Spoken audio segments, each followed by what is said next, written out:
I'll introduce myself a little bit first, and then also a team that I work with, developing online teaching skills group, working across Europe to train teachers in using online teaching skills. Then I'm going to hand over to your view, and I try to make it as interactive as possible, not just because it's late and I need to keep awake, but also to because that's normally my style of teaching and my style of talking as well, to keep people engaged and active. As Susan said, we're going to talk about leveraging technology according to the functionality of the tools. So for me, the center is not so much the technology itself, but the pedagogy and what you want to do with the tool. We will have some tasks in breakout rooms. So Stephen will allocate you automatically to a breakout room where you will work with other people and communicate either with the microphone or in text chat as you like it. And of course, bring the feedback back to the main room where we can then discuss it again, either in text chat or speaking what you've discovered in doing your task. I'm briefly showing you an inventory of online tools as well, which might help you in the future to select tools for your online teaching. And if we've got time, we go a little bit more into the theory and talk about synchronous and asynchronous online teaching. Because at the Open University where I work in the UK, we use a lot of video conferencing. So we do a lot of online synchronous teaching, which means that you have to teach us a little bit differently than if you convert your tasks into asynchronous tasks, for example, forum tasks or so. So if we've got the time, we'll talk about that as well. And again, a bit more on the theory of the pyramid of online teaching skills and how tutors, novice tutors and experienced online tutors teach online. And we will have time for questions and answers, if only in the text chat, or as I'm going to show you next, there's another medium that I'm going to use sometimes, and that is the Twitter. The Twitter hashtag for this meeting is hashtag NFLRC, which Stephen has kindly shared with me. So I'm going to see what tweets I can get on that hashtag, or you can send me personal tweets on my Twitter handle at Ursula Stickler as well. If you don't use Twitter, don't worry about it. No need to overload yourself with even more technology this evening. Just stick with the text chat, stick with the Zoom meeting here as well. Okay, so first a little bit about myself. I am a distance language teacher at the Open University in the UK. So I teach German, that's my first language. My mother tongue is German, but I also train teachers to use online tools. So I'm a teacher educator as well as a teacher. I'm involved in a European project. It started off as developing online teaching skills, and it had many different names in between, but it's mainly there to support classroom teachers, support offline teachers, face-to-face teachers in integrating online teaching into their classroom activity or to become online teachers themselves. And also, of course, I do research in online teaching skills. So whatever we're trying out with people, that we are training people to do, we're also researching it. And I've put a few links on the slide here. The slides will be available after the session, after the live session, and you feel free to follow these links then later on. Okay, so that's just one image to show you briefly that the team, the DOTS team and those people who were involved in. It's a European funded project. So it's funded by the European Center for Modern Languages. And that means that it involves people from across Europe, from Spain, from Croatia, Germany.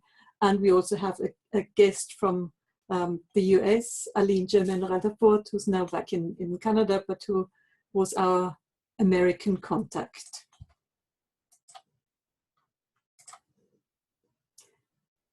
Okay, if you do have any questions, type in the text chat. I think I can follow a little bit of the text chat, but otherwise Susan can also help me and interrupt if there are any questions that I'm not picking up from the text chat. Is that okay, Susan? Yes, I will keep an eye on things and let you know if there are any problems or questions. Excellent, thank you. Okay, so now over to you for the first activity that I want you to do. And that is something to just brainstorm and to bring in your own experience. And I want to get an impression of the different skills in this room, of the different confidence levels, or also of your experience levels with ICT. To do that, can you all click on the link in this slide? It should be an active link, otherwise you can also just copy the URL and paste it in a different window on your computer. Just open a different window, don't leave this meeting to get to the Padlet. This should actually take you to a screen that shows you a question on the screen and invites you to add your own information there. So in a Padlet, it is a little bit like a pin board or pin wall. Oshi, could you please paste it in the chat? We're not able to. Someone just did. Thank you. Excellent. That's wonderful. Okay, thanks very much for being so cooperative. So you can click on the active link either in the chat or on the slide, or you can just copy paste it if you want to, and then go to the Padlet. The Padlet, as I said, is a little bit like a pin board, and you can either just use sticky notes and place them there. You don't have to say a lot about yourself, or you can write a message in there as the sample message that I left there. And the question basically is, how confident do you feel in using ICT? It's a scale from left to right. On the left-hand side is not confident at all, and on the right-hand side it says really confident, very confident. So let's hope that we can see some people entering.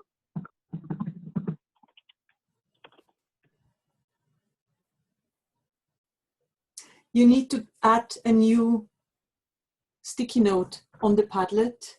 You just need to click on the plus sign, and that opens a new sticky note, and then you can add your own text in the Padlet.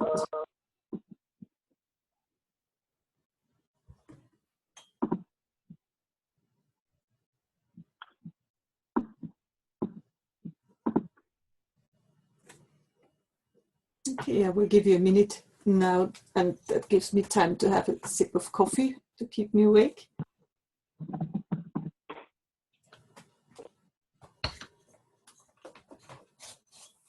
Okay, on the Padlet, you click on the plus sign. That should open you a little sticky note, and then you can place the sticky note wherever you feel like on the scale from left to right. And of course, because I'm used to things not going the way that I've planned them, I've already done plan B. So for those of you who either couldn't get to the Padlet or can't enter text here, take a look at this screen print of the Padlet that just shows you what could happen here. And you can actually just read the text and either mentally place your sticky note there, or you can draw a little line and say, this is where I feel that I am at the moment. I'm fairly confident, very confident. And what do you think? Very good lesson to always have a plan B. Yes, I know. I've done so many online presentations where one thing just doesn't work, and so you always want to have a plan B. Now, if you can see that the top of the screen in the Zoom meeting, you actually have a functionality that says annotate. So if you go to the top, and there's a little drop-down menu that allows you to either mute the microphone or show the video, but it also has a little pen icon, and if you click on that, it gives you the annotate selections. And that's one of the things we use a lot in language teaching, particularly at beginner's level, because people sometimes are not confident in speaking or raising the hand or interrupting others. They feel they're interrupting and taking time away from others. But you can always exactly put a little smiley face somewhere on the screen.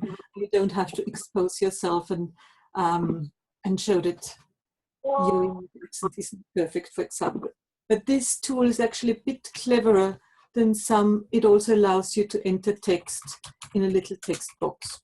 So if you click on the text box, you can also enter text. Right. Has everybody had a chance to put the icon or the marker or the smiley face where they feel like?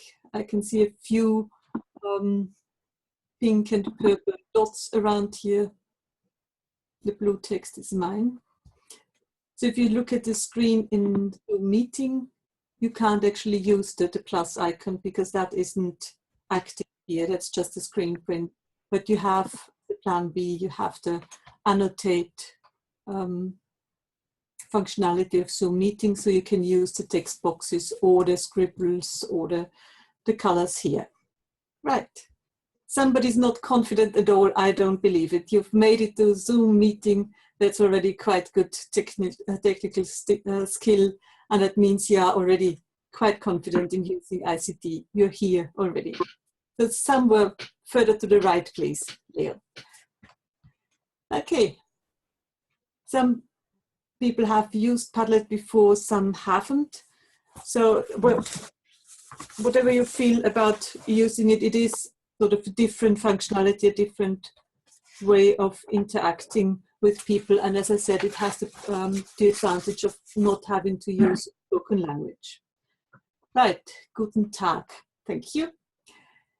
Now I'll show you another clever thing that Zoom meeting does. If I want to use the screen again and have it blank, I can just clear all the I'll just clear my bits so you don't feel offended, but everybody can clear their own drawing as well. Now let me move on to the next slide. And this is again something that will involve you actively in choosing what you think about something. Oh, I can see that there's some writing still on the slide. And I'll try to remove that now, just clear all drawing again. So the slide is clean again, because that was left over from the last slide. Now, when we're talking about leveraging technology, I already said that for me, the most important thing is, is the pedagogy and not so much the technology itself. So I'm not keen on using the latest tool. Also, I play around with quite a few of the tools and always try out new things, but it's not the most important thing. What we want to consider first is why would you use a tool and what do you use it for? So look at the functionality rather than just whether it's a new gadget or whether it's everybody else is using it. Look at what you want to do with it. For example, for this meeting, Stephen has told you that we are using a different tool now. We are using Zoom meeting instead of Zoom webinar. And there's a reason for that. So again, I want you to actively engage and consider it. What are the functionalities of Zoom meeting and what are the functionalities of Zoom webinar? Most of you have experienced both of them now. So you can decide which one you like better or which one has functionality that you want to use in teaching, for example. If you click on the link again, or if somebody can paste it into the text chat, there's a different type of Padlet. This time is Linoid that I'm using to let you decide what the functionality of different tools is. You can still draw on the screen if you want to. I always welcome artistic contributions. But if you click on the link that says functionality of tools, or if you paste, exactly, it's in Twitter as well. So you've got different ways of getting the click on the link to get to the Linoid canvas, and that shows you a screen with different information about a webinar and about the meeting tool. You've experienced the Zoom webinar, you've experienced the Zoom meeting tool, and I now invite you to drag and drop the little boxes around and attach them to what you think is more suitable. So do the sticky notes match the functionality of a webinar, or do the sticky notes match the functionality of a meeting tool? If you have other ideas, if you think about other functionalities, please again just add your own sticky notes, right click on the canvas and you can write your own sticky note in there. Okay, now this again is a screen print. If you want to write on that, you need the annotation tool. You cannot drag and drop on the screen print. You have to go to Linoid itself to drag and drop. I'll give you a second to do the activity, and then I'll do my plan B again to show you the screen print. But in the meantime, feel free to. The second sticky notes tool is called Linoid. The first one was Padlet, and I'll tell you a little bit about which one I choose for what type of activity in a minute. I'm going to type the names into the text chat as well.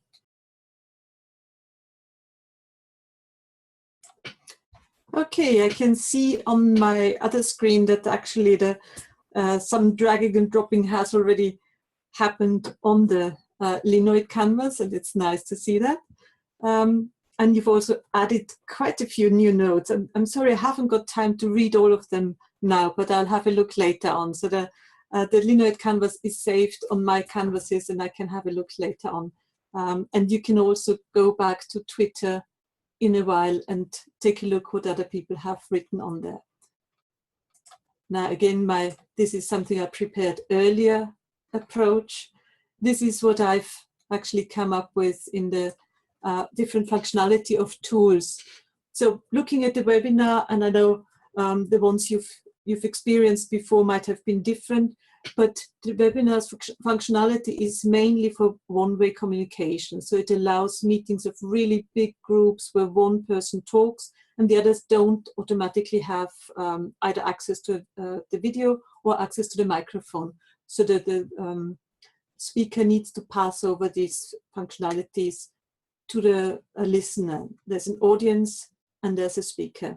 And it's a one-way communication function, which is different to a meeting. The meeting is more designed for two-way communication. Everybody automatically has more or less the same rights, apart from the meeting organizer, of course. But you always come in with the microphone and with the video, and you can be asked to not use it, but you could, if you all want to be really disruptive or different, just switch on the microphone and all shout down at the same time. It might disrupt the communication a little bit, but it is, the functionality is there for that. So the webinar is more designed to pass on information. It's ideal for instruction, for example, and I would call the approach a transmitting knowledge approach there. Whereas the meeting is designed for debate, for exchange of information. It's also designed for group work, so you can have some breakout rooms where people can work in smaller groups. And it is, if you're thinking of pedagogy, it's more aligned to the constructivist pedagogy. It allows you to construct knowledge collaboratively. Okay. It is actually, yes, it's right. There's interesting possibilities for language classes because you can hold a meeting one way or the other. You can teach in one way or the other. There's no right or wrong way, as long as you know the functionality matches what you want to do. Okay, and just a little bit about my the two tools I've chosen as well. The two pin boards. The first one, Padlet, is sort of more straightforward. You've got nice backgrounds, but the main sticky notes are all in white. So it is collecting information from different people. Whereas Linoid, I choose if I have two different types of categories I want to show. In this one, for example, I deliberately chose green and blue for the different functionalities. And once you've sorted it the way that I thought it should be sorted, then you've got the clear, one line is for green, one line is for blue, one is for transmitting knowledge, and the other one is for constructing knowledge. You can do that with all different types of things. For example, in language teaching, you could do it in German for der, die, das, for different gender of nouns, or you can do it for different tenses, or also different types of words if you want to. So it's got a lot of functionality that you can use for language teaching there. All the tools that I'm introducing have at least one version that's free of charge. So that's also one of the principles we use for the DOTS and for the ICT-REF projects, that we only promote tools that are free for teachers. So some of them have educational use, so you need to sign up as a teacher, or you need to sign up with a university address, but it is free for teaching. Okay. Yes, that's true, Adam. You can only drag and drop the stickies that you create, because this particular Linoid canvas is owned by me. So I'm the person who organized it, and I can drag everything around. But you, as somebody who just contributes, can only drag your own sticky around. That's always a different functionalities, and as a teacher, you will have to try it out and see what works for you in a class and who you give how much power. Okay. Now, let me just move on to the next slide. And here is where you again will have to work, and I can rest a little bit and drink my coffee. As Susan promised you at the beginning, you will work on converting an activity. And I've chosen an activity that everybody does in beginner's language classes or in the first class of a semester, is introducing yourself. But instead of just writing a sentence saying, my name is Uschi, I come from Austria, I speak German, you'll do it a little bit differently in this activity. Stephen will allocate you to breakout rooms automatically, and you will be given an activity outline. And Stephen, could you paste the URL for the Google Doc for the activity? All right, give me one moment. I'll fetch that. Just put it in the chat. I think that will be the best thing. Now, the task is strictly limited to 10 minutes. So you really need to control your time in the breakout room, because after 10 minutes, you will be automatically dragged back into the main room. In the breakout rooms, you've got 3 minutes to try out the activity. So the instructions will be there, and you try it out for 3 minutes. It doesn't matter if it works perfectly or not. You don't need to create anything perfect. Just know what it is about. And then you've got 6 minutes in your group to discuss how the activity works and what you think about the pedagogic value of it. And 1 minute to summarize your discussion, and then bring it back to the main room. Now, how did it go with the task? I know I asked you to do a lot in 10 minutes, but the Voki clip is just sort of an idea of what to do if you don't want to have the same sort of writing activity all the time. So it's not text-based this time. You can actually make people talk without them having to get over their own shyness and the anxiety of talking. You're not registered to use Voki. You do not need to sign up. The link that I sent you was a free trial version. So you just create a tiny little clip, and you then, it's just an idea of what you can do. You can do that with your classes. It's free for them. Nobody needs to sign up. You just do a little clip for introducing yourself. Okay, but what's the important thing is not the fancy tool with the avatar and the American English accent, which I enjoyed doing with my German words. But I think it's more important to discuss the pedagogic value of such a tool. Where would you use it? What would you gain? What are the challenges? And how could students, for example, follow it up? Is it worth introducing a new tool which then never gets used again? Or is it something that might give some students confidence? It's a great introductory activity. It could be a homework assignment, or it could be something that you do really quickly with students who are very technologically savvy.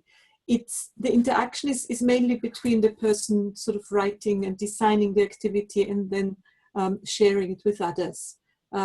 They could use the smartphones, absolutely, yes. And when we do our teacher training, the people who loved it most was the primary school teachers. They said the students just get really carried away because it's a short activity. It's got cartoon-like features, so it's nice for kids. And particularly because the students at the beginning of language learning are very shy to hear their own voice or to say something or even record themselves. Even my students sometimes who are adults are shy about recording their voices. It is sometimes, absolutely, I agree with John, who says it's a lot of time spent with relatively cute piece of technology, but what does it offer to the students? It does, as I said, in some contexts it works, in some contexts it doesn't. And Voki is a typical tool where you need to consider really carefully, is it worth introducing it? Is it worth doing something with it? So thank you all for those who brought the considerations back to the main room. There's a lot in the text chat, and I don't know, Susan, if you could follow all of that and bounce back the most important questions to me. I've just picked up a few random ones here. There's a lot of interactivity, and I love seeing the text chat being so active. Would you like to do a little Q&A right now, or do you have more presentation you'd like to do before we get to the Q&A sessions? I do have more presentation. I was just wondering if you picked up anything that's really important that I need to address straight away. The only issue that we noticed within our breakout group, and I don't know how, if Holly could talk about this, that she had mentioned she's using a screen reader. Yeah. And that Google Docs was not very good at using a screen reader. And I wondered if she might be willing to give us her insight into that, because that's a very important thing for us to keep in mind as instructors, that our students might be using those. Holly, would you be willing to talk to us for just a second? Yeah. Yes, can you hear me? Yes. Okay, excellent. So to make a weird story short, I am totally blind, and I'm actually an online teacher, so I use a lot of tools, but I run into accessibility things sometimes, and basically if I can't use the tool myself, I don't generally tend to use it in my classes. And Zoom presents some interesting challenges because can be read by the screen reader and certain parts cannot. And different parts of the app can be read on the phone, which cannot be read on the computer. So I'm actually joined with 2 devices.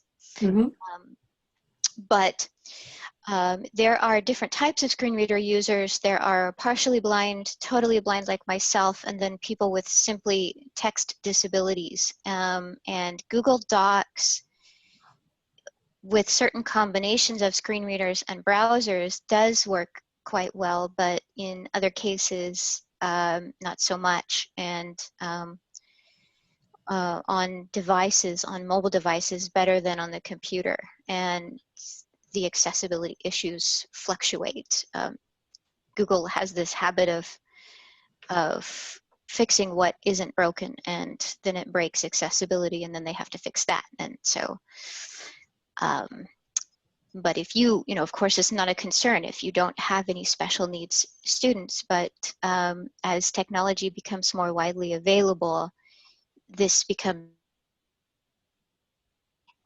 Absolutely, yes, and the Open University particularly takes care that students with different access issues have a chance to get the materials. So what we tend to do is provide materials in different formats, which of course doesn't help you with the interactivity straight away in a meeting, like for you in this meeting, but it makes studying online a lot easier for a lot of people. But I do it's take true.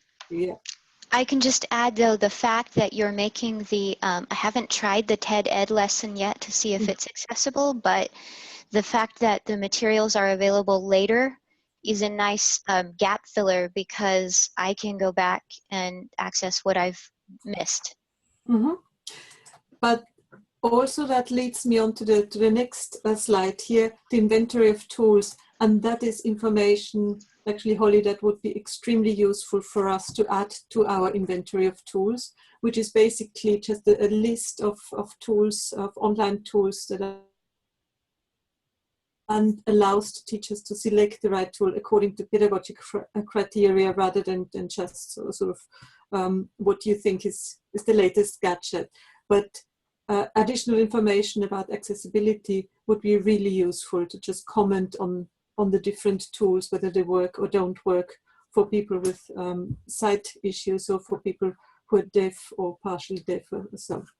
So it's an inventory that allows comments, and it also has sample activities, which is something that our teachers in the training workshops we do always ask for. They want to see how other people use it. They want to have a sample that gives them an idea of how to use the tool in their own classes, rather than just copying the sample activities in their class.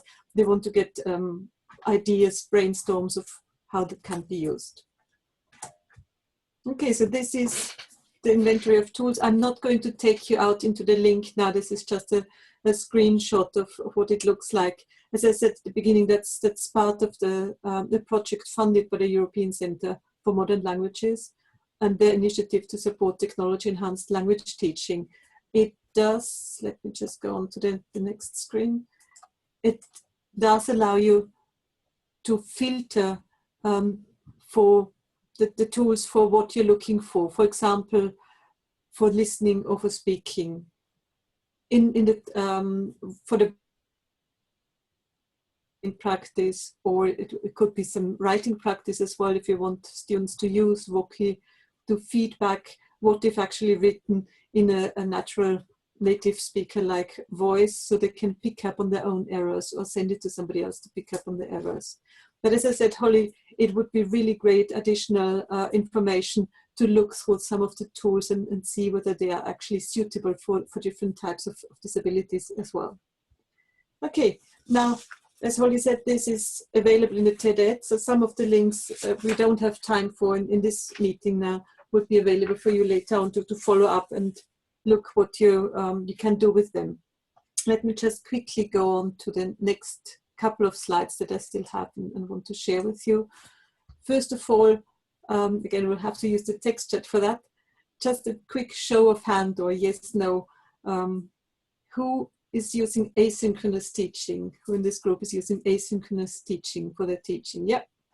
How many are using synchronous teaching, like video conferencing, audio conferencing, audiographic conferencing? Yep. Some use both, some use only asynchronous, some use synchronous, and some might use a mixture of near synchronous like text chat or microblogging like Twitter, and synchronous, or hybrid, even face-to-face combined with online teaching. So there's different needs for different online teachers. And I would say the biggest difference for me for looking at online teaching skills is the difference between teaching in a synchronous class and an asynchronous class.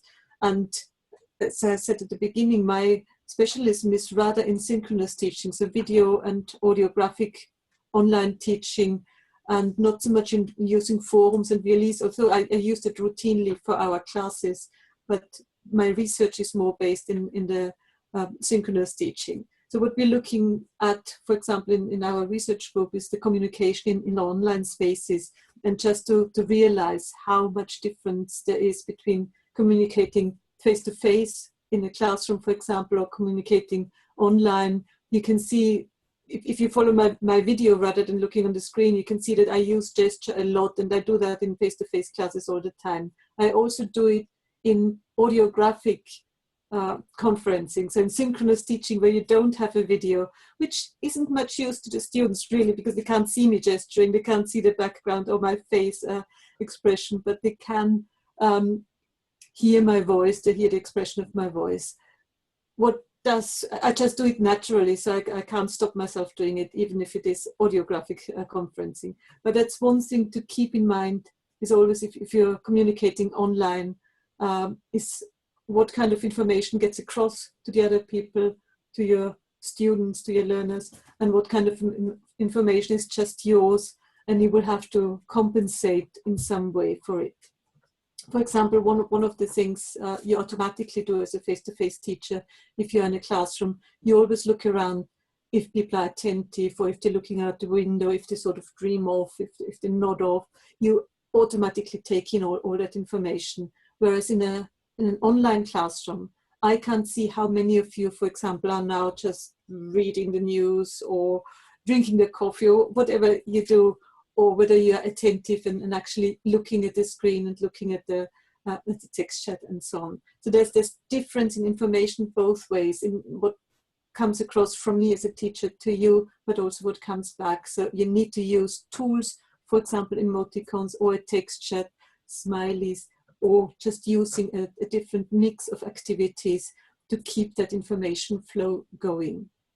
There's a need for conscious effort to deal with these differences, and just to sort of reassure you that no novice teacher can have all these skills necessary to keep the communication going in a nearly equal way to a face-to-face teaching. So don't expect that it's not the same thing as teaching face-to-face, but it does take a different type of skills and different types of considerations when you're teaching online.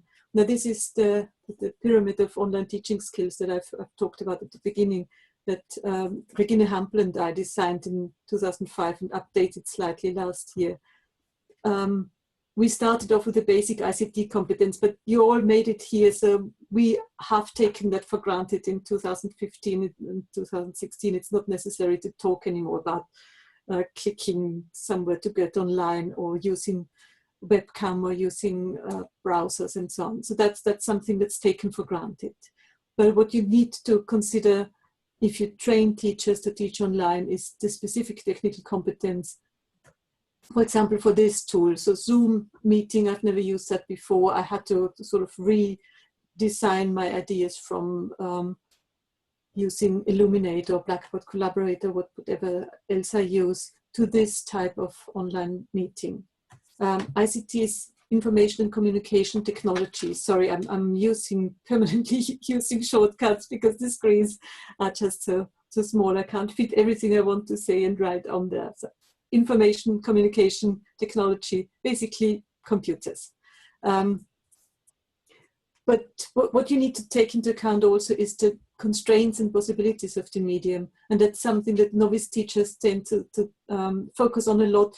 What can I not do when I'm teaching video conferencing, when I'm in a forum? And more experienced teachers, online teachers, they tend to focus on the positive. What are the possibilities? What can I do? What can I prepare in advance, for example? And of course, the more confident you get, the easier it will be to focus on your creativity, on the choice of tools and tasks. It gives you a wider palette of things you can do, and also allows you to create your own style of teaching, or to bring over your own style of teaching from the face-to-face environment into the online environment and show it as part of your online teaching. Okay, now let me just move on to one of the last. How do you measure these online modes of pedagogy for SLA in terms of real-time face-to-face application of language skills? Well, I think that's real life, and the students will eventually go out and talk to people or use the language in real life context.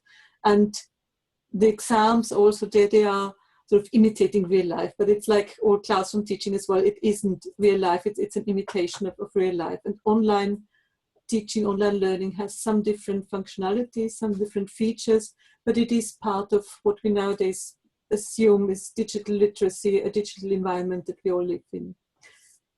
Now, this is the last slide from my research I want to show you, and it's of mine, Li Xingqi and Maya Lloyd. And this just shows you the difference between a novice teacher on the right and what they're focusing on mainly when teaching online, and a very experienced an expert online teacher. And we divided the screen into different types, and you can see the pink bar on the right is the focus on technology. And there's a lot of technology, a lot of technological feature. A novice teacher needs to focus on just to get the lesson going and to keep checking that everything works, including microphone and the screens and so on. And on the left-hand side, the expert online teacher has much more time to focus on the content and just occasionally sort of glances at things in the technology side. Okay, now let's go on to summarize what we've achieved so far and shout in the text chat if you don't agree with me. First of all, of course, you got to know me, for better or for worse. Then we started with gauging your own strengths, so looking at the Padlet to see whether you're more or less confident. And thanks to Julio for posting that in Twitter as well, I could see that the majority of people in this session are already towards the right-hand side of the confidence level. So you feel a little or very confident in using information and communication technology or ICT. We also talked a little bit about selecting suitable tools for different tasks, for different functionalities in different contexts. And I send you off to your breakout rooms to adapt activities to online use and also, more importantly, discuss whether it's useful or not. I showed you quickly the inventory of online tools to help you in the future to find suitable tools for different tasks. And we talked a little bit, well, I mainly talked, you listened about synchronous and asynchronous online teaching, and you contributed in the text chat. And we also looked at becoming more aware of the skills that are needed for teaching online, and the interest in attention shift from a novice teacher to a less confident teacher. Yeah, what do you want the tool for? Now, what do we do now? The next steps in self-training, and I always call it self-training because nobody can help you learn all that. You have to do it yourself. You can follow the links in the TED-Ed presentation, as Susan said. You can read up the theory behind online teaching. I'll select a few articles, a bit of reading for that. And you can also go off to the inventory of online tools and select suitable tools for your own teaching and just try it out. You can, of course, link up with other teachers, which is what you started here already. That's collaboration, exchanging ideas.